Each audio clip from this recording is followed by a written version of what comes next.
Meteorologist Jeremy Lawan joins us in the backyard. Jeremy, the rain just won't go away this weekend, and it's certainly being felt across the area. Yeah, and then there are some spots, Jack, that haven't seen a single drop all weekend just yet. It really depends on where these isolated cells start to rise, spark up, and linger, and that's been in central Pennsylvania today. Yesterday it was in Wayne County. Here in our backyard, we haven't seen much of anything at all, which is good when you have outdoor plans, lots of sunshine here and there, but some spots dealing with these storms, and that's why we have a flood watch in effect. You can see it on our map here.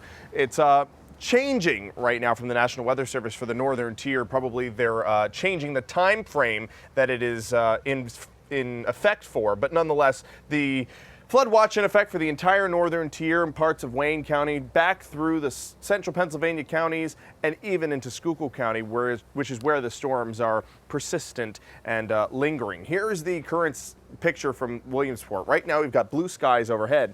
Look up towards the north. All of these showers and storms dumping lots of rain in northern Lycoming County, especially one cell in particular that was just to the north of Williamsport. It finally moved off into Sullivan County after lingering there for over 3 hours. What I'm particularly worried about now is this cell that has popped up and lingered over western Snyder County. Let's take a look at the northern tier first. We've seen several rounds of showers and storms for Potter and Tioga counties, also through northern Lycoming County.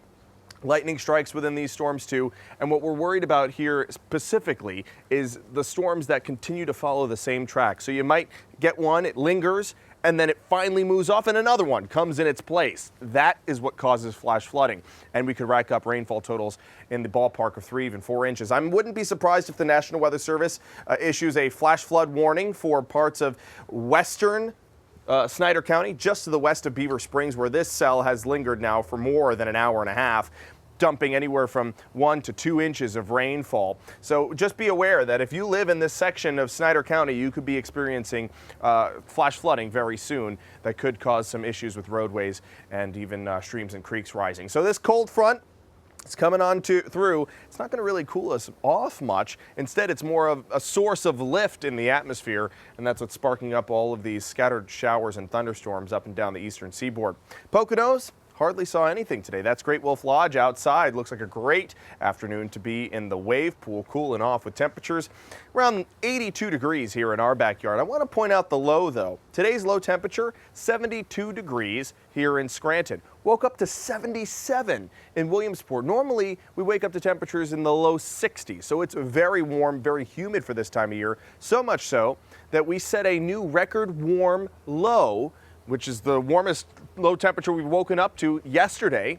It's new in the books. And today we tied the record lowest temperature ever to wake up to, 72 back in 1981. So it is particularly warm. And that's always difficult, especially for those of you without air conditioning. You can't cool off at night, and it will be very warm all the way through this upcoming week with overnight lows in the low 70s, upper 60s. So just be aware of that. Not too much relief from the heat. Temperatures right now in the 80s and even 90 for Lock Haven right now. A lot more moisture, a lot more warmth out in central Pennsylvania, helping to fuel those showers and storms. Some of them could break away into places like Bloomsburg and Hazleton throughout the next few hours, but they lose a lot of their steam as the night goes on and we lose the daytime heating. Now tomorrow, waking up to fog, a lot of moisture out, and then scattered showers and storms once again throughout the afternoon and even into the evening. Downpours really a major concern. Take a look at the rainfall amounts between now and tomorrow morning.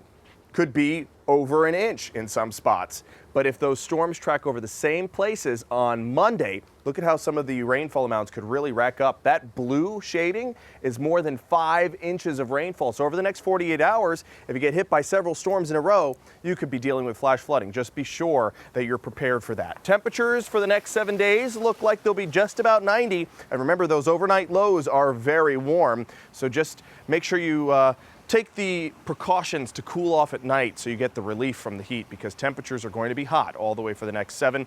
Remains really unsettled all the way until Tuesday. Then we get a break from the rain, which is nice, and then it gets unsettled again later on in the week. Jeremy, thank you very much. You got it.